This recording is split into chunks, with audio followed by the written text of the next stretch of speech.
Baba Dündar, Ouais. on va parler des transports. Donc, Oui. un voyageur qui vient en Turquie, on va se focaliser sur Istanbul.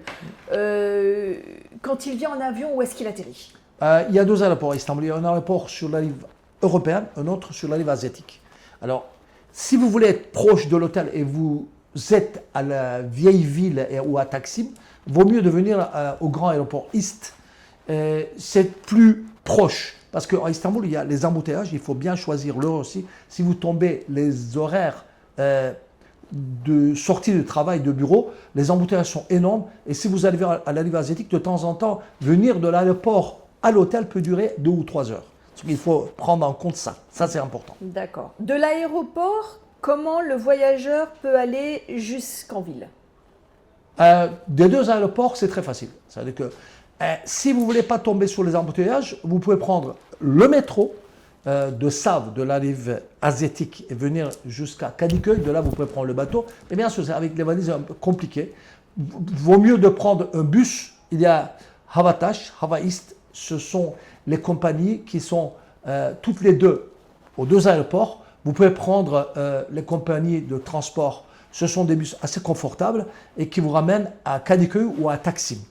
Ou vous pouvez prendre le métro, le taxi, Uber, je vous déconseille parce que Uber à l'aéroport, ils n'ont pas le droit de venir jusqu'à la porte. Alors ils ont des points fixes et c'est assez loin. Alors du coup, il vaut mieux de prendre un taxi ou un transport. Un transport, disons, vous pouvez demander un transfert à une agence privée et ça ne coûte pas très cher. Ça coûte aussi cher qu'un taxi et c'est sûr. C'est-à-dire qu'ils vont vous ramener jusqu'à votre hôtel. Ils connaissent l'hôtel, les prix sont déjà discutés en avance et vous connaissez déjà combien vous allez payer. Parce qu'avec un taxi, il y a le compteur, certes, mais s'il prend un chemin un peu plus long, vous allez payer un peu plus cher peut-être.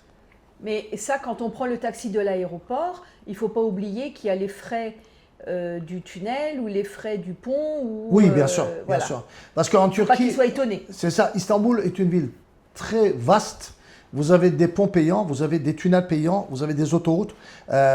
Alors, le chauffeur peut emprunter l'autoroute parce qu'il y a des embouteillages sur l'autre route. C'est possible parce que de temps en temps, les embouteillages sont très importants. Ça peut être trop long. Il aura raison de prendre l'autoroute. Mais vous allez payer déjà le trajet plus long. Et après, l'autoroute, il faut payer aussi. Et si vous êtes en Asie, vous venez en Europe, vous passez par le pont suspendu ou par le tunnel, vous payez aussi le tunnel et le pont suspendu. Par contre, Uber dans la ville fonctionne très bien. Uber dans la ville, c'est très bien. Voilà, c'est juste à l'aéroport qui est un peu compliqué par rapport au taxi de l'aéroport. C'est ça. Moi, si vous me demandez mon avis, vous avez deux choix, qui sont les deux qui sont très bons.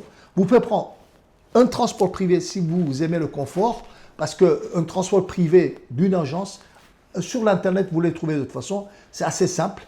Le prix est déjà fixe. Et vous donnez votre nom, ils viennent vous chercher à l'aéroport. C'est facile, à la sortie, vous prenez, ils vous ramènent jusqu'à votre hôtel ou votre Airbnb.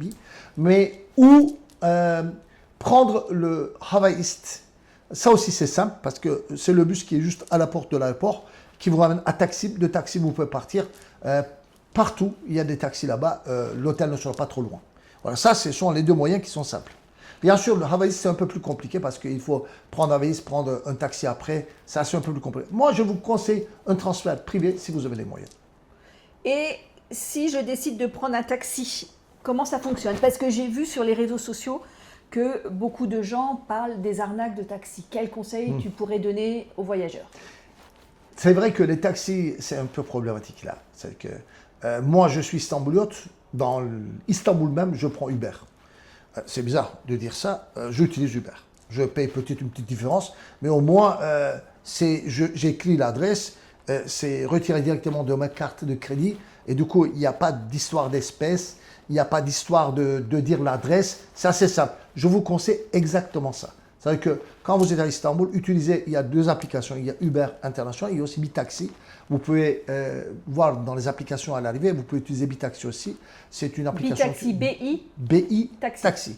Bitaxi. Alors ça, vous pouvez utiliser ça aussi et c'est très simple. Les deux sont très simples. De toute façon, en Turquie, Uber a eu beaucoup de problèmes de s'installer. Les taxis n'ont pas permis. Et du coup, quand vous appelez un Uber, vous allez voir qu'il y a un taxi qui viendra. C'est la différence des autres pays. C'est-à-dire que ce n'est pas une voiture n'importe qui viendra avec un chauffeur. C'est un taxi qui viendra. Mais c'est simple. Pour éviter de se faire arnaquer par les taxis, qu'est-ce que tu conseilles de vérifier quand on monte dans le taxi? Bah, il y a un compteur déjà. D'accord. Vous regardez au compteur, ça démarre à un chiffre, par exemple 100 et 4 livres, mais n'oubliez pas que vous prenez un taxi, vous faites 2 minutes, vous redescendez du taxi, le minimum à payer c'est 220 livres. C'est que même si c'est marqué 100 et 4 livres, le taxi va vous réclamer 220 livres, vous allez croire qu'il vous arnaque, il ne vous arnaque pas. Ça correspond à combien en euros à peu près? 220, ça fait à peu près 4 euros. Voilà. 4 euros, c'est le minimum. Voilà. Parce que minimum, c'est la course minimum. Course minimum, c'est 4 euros. Souvent, les touristes prennent ça comme une arnaque et il y a toujours des disputes avec les chauffeurs de taxi. Les chauffeurs de taxi ont raison. Un Turc aussi paye la même chose, même s'il fait 100 mètres. D'accord. Et si on utilise les moyens de transport en commun, comment ça fonctionne? Comment ça fonctionne? Ça, Istanbul est une des meilleures villes au monde pour le transport en commun. Vous avez une carte, on l'appelle Istanbul Carte. Vous pouvez l'acheter n'importe où, à toutes les stations de métro. Il y a des machines, dans les machines, vous pouvez l'acheter. Vous demandez à quelqu'un, il va vous aider de suite. De toute façon, les Turcs aiment bien aider. Ils vont faire les boutons, tout ça. On a déjà une explication, une vidéo que j'avais fait précédemment. Vous pouvez regarder à cette vidéo aussi. Mais disons, c'est simple. Istanbul Carte. Vous prenez cette carte, c'est une carte rechargeable. Vous pouvez recharger autant que vous voulez. Avec Istanbul Carte, vous pouvez prendre tout. Le bateau, le métro, le tramway, le bus, le Marmaray, c'est le train qui passe en dessous le Bosphore. Nickel. Alors, disons que je suis timide et que j'ose pas demander à quelqu'un de m'aider. Est-ce qu'il y a une autre langue que le turc pour acheter Bien sûr, sur les machines, vous pouvez choisir la langue. C'est-à-dire que vous avez la langue française aussi, l'anglais, tout. Alors, c'est très simple, hein. Vous êtes timide, pas timide. De toute façon, il y a un Turc qui va se pointer pour vous aider. S'il voit que vous êtes devant la machine, vous regardez comme ça, ils vont dire que vous avez besoin d'aide. Alors, ils vont vous aider. Ne vous inquiétez pas, il n'y a pas d'arnaque. Ils sont simples. Oui, très, et pratiques. très pratique. Istanbul est une ville impeccable pour se déplacer en transport en commun. Ça ne coûte rien et c'est bien. Pour voyager de ville en ville dans le pays, qu'est-ce que tu conseillerais? Le bus, l'avion, le train, la voiture de location? Moi, je conseille plutôt l'avion. Très pratique, parce qu'en Turquie, il y a 54 aéroports partout. Vous allez en Turquie, vous avez des aéroports et les avions, il y en a un paquet. C'est que vous avez dès le matin jusqu'au soir, par exemple, vous voulez partir en Cappadoce, vous avez 30 avions. Alors, Istanbul-Izmir, il y a 40 avions. Istanbul-Ankara, c'est pareil. Alors que l'avion, c'est très pratique. Bon, côté difficile de l'avion, il faut aller jusqu'à l'aéroport. Avant, il faut y aller, se déplacer en taxi, en transport en commun, ça peut être loin. Alors, vous ne voulez pas faire tout ça, prenez un car. Et il faut les moyens. Non. Est-ce qu'il n'est pas préférable de prendre, pour ceux qui ont des petits budgets, les bus interurbains? Oui, bien sûr. Parce que je crois qu'il y a beaucoup de bus qui vont un peu dans il y a dans toutes les grandes villes, même dans les petites villes, il y a des autogares. Vous y allez à l'autogare, vous n'avez même pas besoin de réserver. Si ce n'est pas la grande fête, même si c'est pendant la haute saison, vous pouvez aller à n'importe quel autogare, à Istanbul ou ailleurs. Vous allez voir, il y a plein de compagnies de bus. Il y a toutes les 10 minutes, un quart d'heure, il y a des bus à toutes les destinations. C'est super pratique. Mais c'est long. Par exemple, c'est confortable. Non, confortable, mais je donne l'exemple. Si tu pars d'Istanbul en Cappadoce, en bus, ça va durer 12 heures. Voilà. Alors, donc si tu pars en avion, ça dure 1h15. Voilà, en 4 heures, tu es en Cappadoce. Si tu as largement du temps, tu veux découvrir le pays, les routes, les montagnes, oui, tu peux partir en bus. Mais je conseille l'avion. Ou la location de voiture. La location de voiture aussi, mais je conseille toujours l'avion parce que l'avion n'est pas cher en Turquie. Je vais vous dire, même à la haute saison, l'avion, ça coûte 70 euros, 100 euros, 150 euros maximum. Ce n'est pas des prix accessibles et on trouve facilement des places sur l'Internet. Mais pour quelqu'un qui veut absolument louer une voiture, être libre, qu'est-ce que tu lui conseilles? Est-ce qu'il faut un permis international ou le permis français? Permis français, ça suffit. C'est très facile à louer, à tous les aéroports, dans la ville, partout, tu peux louer. Il y a plusieurs compagnies. Il y a aussi des compagnies internationales, comme Europcar ou les autres compagnies que vous connaissez. Mais la conduite en Turquie, c'est pas très facile. Est-ce qu'il y a des habitudes à avoir? C'est ça. Bon, maintenant, on respecte beaucoup plus. C'est-à-dire qu'on s'arrête au feu rouge. Avant, ce n'était pas le cas. Certains. Non, maintenant, ils font attention. Parce que là, les amendes sont énormes. C'est vrai. Par contre, je pense qu'il faut spécifier que ce sont les voitures qui sont prioritaires. Ça c'est très important. C'est-à-dire que quand vous venez ici, même si vous ne louez pas la voiture, quand vous traversez les rues, il faut faire attention parce que les voitures, ils ne font pas attention. C'est-à-dire que les piétonniers n'ont pas la priorité. Voilà. Malheureusement, sur le papier, ils ont la priorité, mais dans le pratique, non. Alors, il faut faire très attention en traversant la rue. Surtout, si vous êtes avec des enfants, faites attention. Faites attention, c'est vraiment important.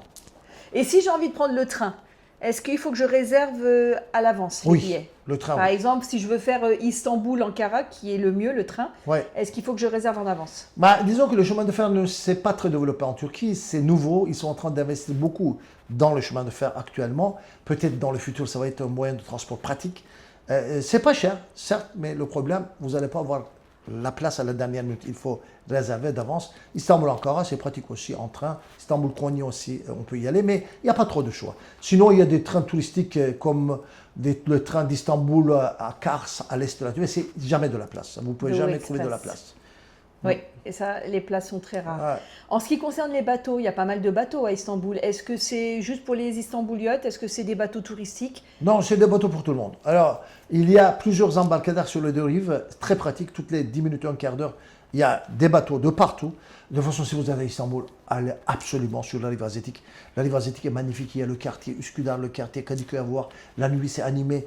Puisqu'il y a des bateaux, le transport est très, très simple. Là. Allez-y, prenez un bateau. Ou le Marmaray, Ou Marmaray, bien sûr. On peut prendre le qui Marmaray. est le train qui passe sous le Bosphore. Bien sûr, bien sûr. Ça Ne aussi, prenez c'est pas le pratique. taxi. Entre les deux rives, je vous déconseille, il y a Ah oui. trop d'embouteillages. Pour terminer, Baba Dündar, en résumé, qu'est-ce que tu dirais d'utiliser quand on est à Istanbul? On n'a pas parlé des dolmouches et des minibus. Ça, c'est typique. Ouais. S'ils veulent vivre une expérience amusante et authentique, le voyageur doit prendre un dolmouche ou un minibus. Ouais, un dolmuş, c'est un taxi en commun. C'est petit, hein, c'est étroit. Minibus, ce sont des minibus aussi pour le transport en commun.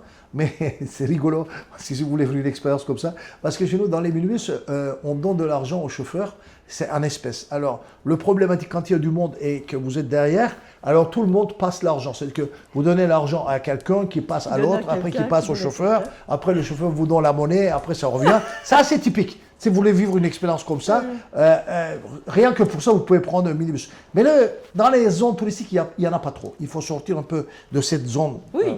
touristique. Après, si vous allez dans d'autres quartiers d'Istanbul un peu éloignés, là, vous allez trouver des minibus et des dolmouches. Et ils ont un circuit bien précis, mais on peut descendre un peu où on veut. C'est ça. Ils ont des trajets précis. Ils ne peuvent pas aller n'importe où. Voilà. C'est écrit au devant C'est du écrit, oui, minibus et des c'est dolmouches. marqué. Oui, mais sur le chemin, ils peuvent s'arrêter n'importe où. Voilà, c'est ça. C'est pour ça qu'on ne leur permet pas Monter d'être et dans la descendre ville un peu partout. parce que pour le trafic, c'est pas assez pratique. C'est compliqué. Mais ça ne marche pas avec Istanbul Card. Ce sont les seuls moyens de transport avec lesquels on ne peut pas payer avec Istanbul Card. C'est ça. Ça, c'est privé. Souvent, ce sont les chauffeurs qui possèdent le minibus ou le dolmouche.